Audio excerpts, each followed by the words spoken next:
Americans, I'm Colonel Douglas Macgregor, CEO of Our Country, Our Choice, and I must tell you I am mad as hell. Mr. President, I urge you to direct your focus to the people of North Carolina. They deserve immediate assistance. Rescue helicopters should be dispatched, resources mobilized, and aid provided without delay. Our military, which is always ready to serve abroad, must also be ready to serve here at home. Our good countrymen and women are currently left to fend for themselves, while our government takes great care of illegal immigrants, criminal gang members, foreign governments, and of course, lines the pockets of warmongers. I never thought I would see a day where our citizens are treated with almost complete contempt as we see today. To be frank, I'm furious, as we all should be. We're certainly grateful for our allies around the world, but we must ask ourselves, where is the priority for our own citizens? We have citizens contemplating suicide today in North Carolina, citizens without hope, citizens who despair. Countless hardworking families are without food, water, electricity, or connectivity, facing unimaginable challenges. It is unacceptable that while we allocate vast sums to foreign conflicts, our own people suffer in silence. Washington has no idea how upset the average American citizen is with the endless drain of cash and resources into foreign wars while our own citizens are suffering. Fort Bragg, now renamed Fort Liberty, is only 300 miles from Asheville, North Carolina, where thousands of Americans are coping with the washed-out roads and bridges, power outages, and the desperate need for clean water. Yet, as of this moment, no Army helicopters have been sent to rescue Americans, presumably because these aircraft are needed in the Middle East and Eastern Europe. At the same time, Mayorkas's Department of Homeland Security still had the funds to move 5% of Haiti's population all over the United States.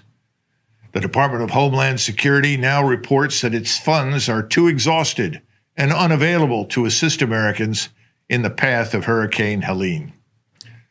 Too many Americans have been left behind by a negligent federal government for too long. On the one hand, there are unlimited funds for a Ukrainian government that has lost a war, and apparently limitless funds for Israel's new war.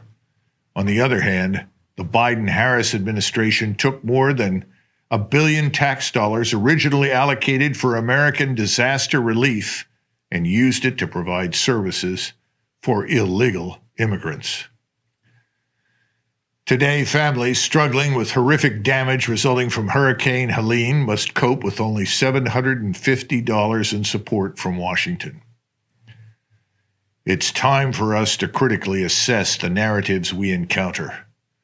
Are we truly being served by our government, or are we being misled into believing that our greatest threats lie beyond our borders?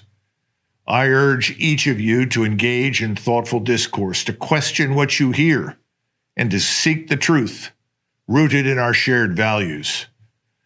Imagine a different future, where we redirect our efforts towards solving the pressing problems right here at home.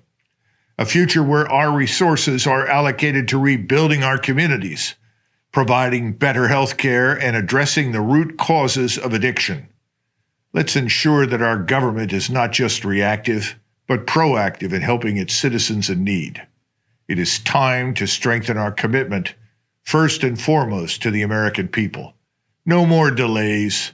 No more excuses. It's bad enough that 76% of individual income taxes go to pay the interest on our sovereign national debt. If our government has one job, it's to provide for the security and well-being of the American people. Instead, they siphon our taxes and they funnel to anyone and everyone but us. Americans, our country is on autopilot when it desperately needs leadership. Imagine for a moment wealthy parents who give their spoiled children keys to an expensive sports car The children keep crashing the car and still get a new one after each accident. This may not be the best analogy, but it seems clear that the taxpayers are the parents and Washington is populated with spoiled children. It's time to stop replacing the sports car and instead replace the children in Washington. Thank you for listening. God bless you and these United States.